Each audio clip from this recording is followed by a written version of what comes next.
Episode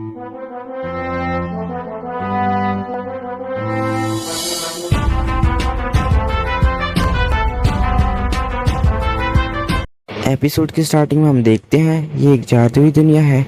यहाँ पर हर काम जादू की मदद से किया जाता है। यहाँ पर हर कोई अपनी मर्जी से जादू इस्तेमाल करता है।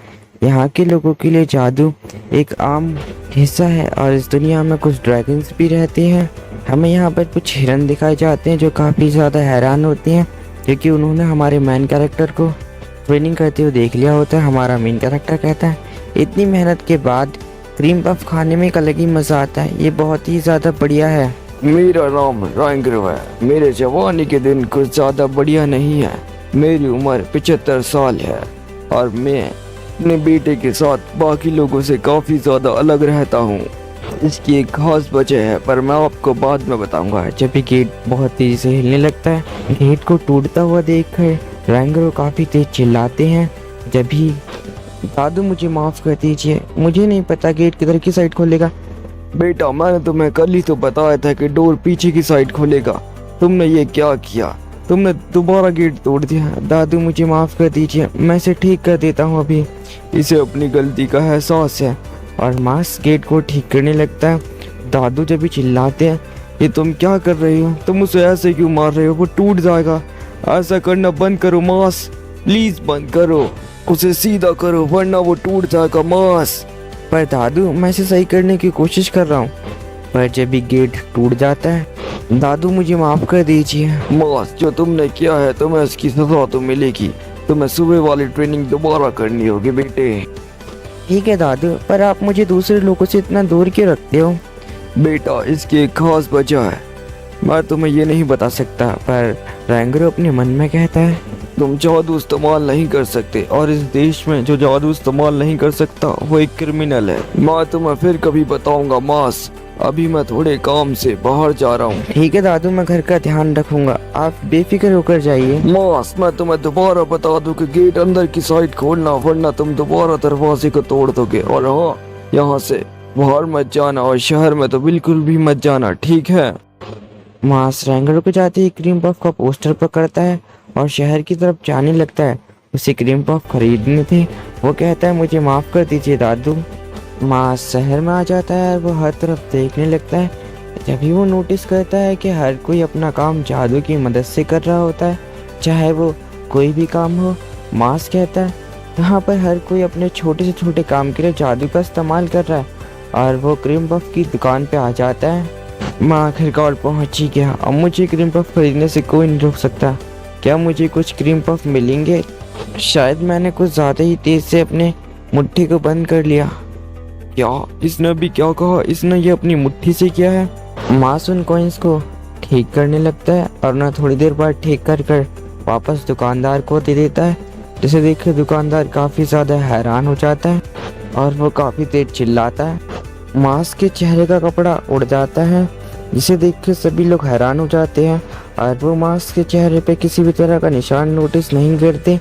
इसका मतलब है कि मास मैजिक इस्तेमाल नहीं कर सकता। सर आपके चेहरे पर तो कोई निशान नहीं है। नहीं कुछ नहीं सर, आपका दिन अच्छा जाए। सब कुछ खत्म हो गया। मुझे इस बेकार सी जगह पर रहना पड़ रहा है। पहले मैं कितने मज़े से रहता था, ये बस इस भद्दे इंसान की वजह से हुआ है। सर छोड़ दीजिए प्लीज़, मुझे जाने दीजिए। क्या कहा तूने? तेरी वजह से मैं यहाँ पर फंसा हुआ हूँ और तू कह रहा है मैं तुझे छोड़ दूँ? साले मैं तेरा वो हाल करूँगा जिससे कि तू खुद को ही नहीं पहचान पाएगा। पर जब भी इसकी कॉल आ जाती है वो कॉल उठाता है और उसे पता चलता है कि एक ऐसा लड़का घूम रहा है जिसके चेहरे पर कोई भी निशान नहीं है, जिसका मतलब वो मैजिक इस्तेमाल नहीं कर सकता। शहर के सभी लोग मास को काफ़ी हैरानी के साथ देख रहे होते हैं। मास को अपने पॉप्स की बात याद आती है कि उन्होंने उसे बाहर घूमने के लिए मना किया था, पर वो उन्हें अपने दिल में सॉरी कहता है। पर अचानक से मास किसी से टकरा जाता है जिसे देखकर मार्क्स काफ़ी ज़्यादा हैरान होता है और उसे सॉरी कहता है। वो इंसान अपने कपड़ों पे लगा हुआ क्रीम पफ का दाग देखता है और कहता है ए बच्चे तुझे पता नहीं है, तूने मेरी इम्पोर्टेंट शर्ट को ख़राब कर दिया। मैं तुझ जैसे लोगों के लिए कितनी मेहनत करता हूँ कि तुम लोग शहर में आराम से सो सको और तूने मेरे कपड़ों को ख़राब कर दिया। तुमने मेरी मैजिक पुलिस की ड्रेस ख़राब कर दी बच्चे। पर जब ही मार्क्स उसके कपड़ों को अचानक से फाड़ देता है, जिसे देख के वो काफ़ी ज़्यादा हैरान होता है। मार्क्स कहता है मैं आपके कपड़े धो के दे दूंगा, प्लीज़ मुझे माफ़ कर दीजिए। वो इंसान चिल्लाता है, कहता है तुमने मेरे कपड़े फाड़ दिए बच्चे, तुम्हारी हिम्मत कैसे हुई, तुमने मेरे कपड़े क्यों फाड़े? ए तुम क्या कर रहे हो यहाँ पर? ऑफिसर तुम्हारे कपड़े कहाँ गए, क्या तुम मुझे बताना पसंद करोगे? सर ये इस बच्चे ने किया है। क्या ये वही है? हाँ, इसके चेहरे पर कोई भी निशान नहीं है, ये लड़का वही है। और जब भी रैंगरो आकर वहाँ से काफ़ी तेज़ी से मास्क को ले जाते हैं और कहते हैं प्लीज मेरे बेटे को माफ कर दीजिए। हाँ, प्रमोशन पाने के लिए थोड़ी बहुत मेहनत तो मुझे भी करनी पड़ेगी ना, तो शायद अब ये उसी मेहनत का वक्त है। वो अपनी जादू की मदद से एक चिड़िया बनाता है, जिससे कि वो उनका पीछा करने के लिए कहता है मॉस, मैंने तुमसे कितनी बार मना किया है कि तुम मेरे बिना शहर में नहीं जाओगे, और तुम फिर भी शहर में गए मेरे बिना। रैंगर अपने मन में कहते हैं मुझे इसका उदास चेहरा देख कर लगता है कि इसे बुरा लग रहा है। बॉस तुम्हें इसकी सजा तो मिलेगी, तुम्हें सुबह वाली ट्रेनिंग दोबारा करनी होगी, जाओ। ठीक है दादू, पर मैं आपके लिए कुछ क्रीम पफ्स लाया था। क्या मेरे लिए? मास वहाँ से जाने लगता है, जब भी रैंगरों को याद आता है कि पिछली बार मास ने गेट तोड़ दिया था, इसीलिए वो तुरंत जाकर गेट खोल देते हैं। दादू आपका शुक्रिया, मुझे नहीं लगा था ये इतना अच्छा बच्चा होगा। रैंगरो कहते हैं कि मैजिक पुलिस को हमारे बारे में पता चल गया, हमें जल्दी ही कुछ करना होगा। और यहाँ पर उन्हें वो पक्षी देख रहा होता है, जब भी रैंगरो के घर में एक ब्लास्ट होता है और वहाँ पर वो पुलिस वाले आ जाते हैं और उनमें से एक कहता है बुढ़े मैंने तुझे ढूंढ ही लिया आखिरकार, ये एक अच्छा इंसान नहीं लगता मुझे। मास यहाँ पर ट्रेनिंग कर रहा होता है और कहता है ये ट्रेनिंग मेरे लिए कुछ भी नहीं है, मैं इसे काफ़ी आसानी से कर सकता हूँ, और अब मैं थक चुका हूँ तो मुझे जाकर क्रीम पफ खाने हैं। और वह क्रीम पफ फूलता हुआ घर की तरफ जाने लगता है। जैसे ही वो गेट को खोलने के बारे में सोच रहा होता है, उसे कुछ आवाज़ें आने लगती हैं। बुढ़े मुझे बता दे वो लड़का कहाँ है जो मैजिक यूज नहीं कर सकता, मैं तुझे जाने दूंगा। बता बुढ़े, मुझे बता कि वो लड़का है कहाँ पर। और ये सारी बातें मास सुन रहा होता है। रैंगरो कहता है मैं तुम्हें कभी भी नहीं बताने वाला कि मास कहाँ पर है। जब भी वो पुलिस वाला रैंगरो को दूर फेंक देता, जिससे कि रैंगरो को काफ़ी चोटें आ जाती हैं। शायद तुझे अपनी जान प्यारी नहीं है ना, तू मरना चाहता है, मैंने बिल्कुल सही कहा ना। रैंगरो अपने मन में सोचते हैं कि उनकी ज़िंदगी भी कुछ ज़्यादा खास नहीं रही। उन्हें हमेशा लोगों की बातें सुननी पड़ी, क्योंकि वो मैजिक को अच्छी तरह से नहीं कर पाते थे। उन्हें हमेशा बस सुनाया जाता था, जिससे कि वो काफ़ी ज़्यादा परेशान हो चुके थे। रैंगरो ने एक दिन मरने का फैसला किया। उन्होंने कहा कि मेरी ज़रूरत इस दुनिया में किसी को नहीं है, इसीलिए अब मुझे मरना ही चाहिए। वो कूदने ही वाले होते हैं, जब भी उन्हें एक बच्चे की रोने की आवाज़ सुनाई देती है। जब उस बच्चे को देखते हैं तो वो काफ़ी ज़्यादा हैरान होते हैं, क्योंकि उसके मुंह पर भी कोई निशान नहीं होता, जिसे देखकर वो काफ़ी ज़्यादा हैरान होते हैं।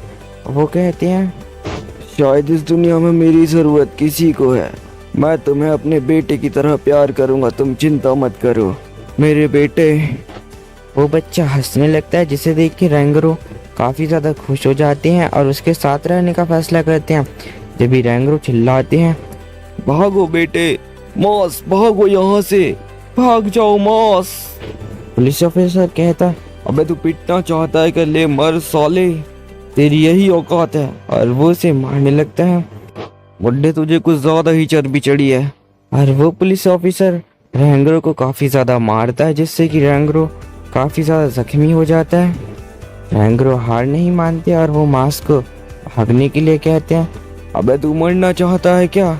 उमर बुड्ढे, तुझे यही मंजूर है ना, तो मैं तुझे अभी मार देता हूँ। उसके साथ वाले दो पुलिस ऑफिसर हंसने लगते हैं, पर जब भी मास एक पुलिस ऑफिसर में काफ़ी तेज़ घूंसा मारता है, जिससे कि वो दीवार तोड़कर काफ़ी दूर जाकर गिरता है।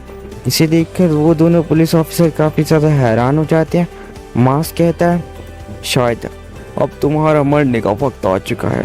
और पुलिस ऑफिसर कहता है तुमने मेरे कपड़े फाड़े थे ना। मास फिर से उसके कपड़े फाड़ देता है और मास लगातार उसमें थप्पड़ ही थप्पड़ मारने लगता है। और मास लगातार से ऐसा थप्पड़ मारता है जिससे कि वो काफ़ी दूर जाकर गिरता है।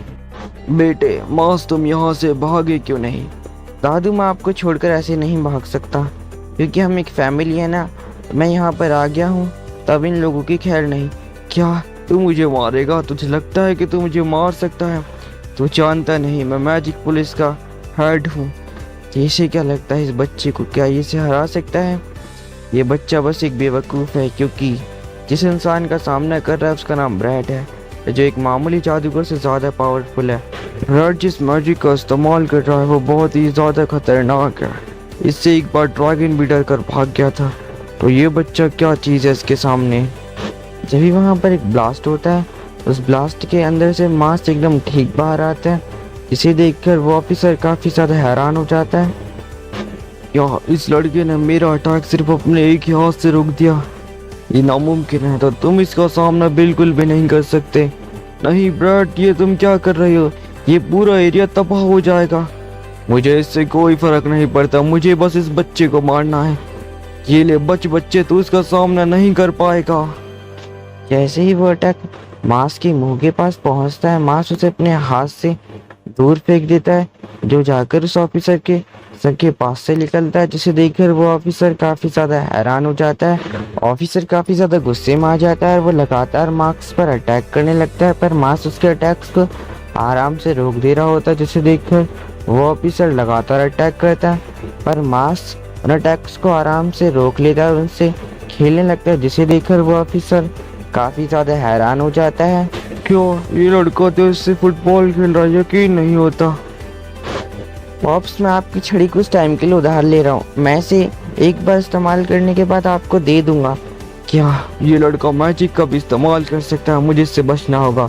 और जब भी मास उसे काफ़ी तेज से उस ऑफिसर की तरफ फेंकता है, जिससे कि वो ऑफिसर की मैजिकल शील्ड को तोड़ते हुए दीवार में जा लगती है, जिसे देखकर वो ऑफिसर काफ़ी ज़्यादा हैरान हो जाता है। रैंगरो कहता माँ ने तो ये इसे सिर्फ सेल्फ डिफेंस के लिए सिखाया था, क्योंकि ये मैजिक इस्तेमाल नहीं कर सकता, पर ये सच में इतना पावरफुल है। वो ऑफिसर कहता है, लाजवाब, मैं तुम्हारे साथ एक सौदा करना चाहता हूँ। तुम जो भी हो बच्चे, तुम्हें पता है हाल ही में एक यूनिवर्सिटी खुली है जो कि सबसे पावरफुल जादूगर्स को अपनी तरफ लेती है, और जो उसमें सबसे स्ट्रॉन्ग होता है उसे काफ़ी बड़ा इनाम मिलता है। और वो मैजिकल एकेडमी, मैं उसमें तुम्हारा एडमिशन कराऊंगा और उसका नाम डिवाइन है। बेटे इसकी बात पर यकीन मत करो, ये हमारा इस्तेमाल करेगा।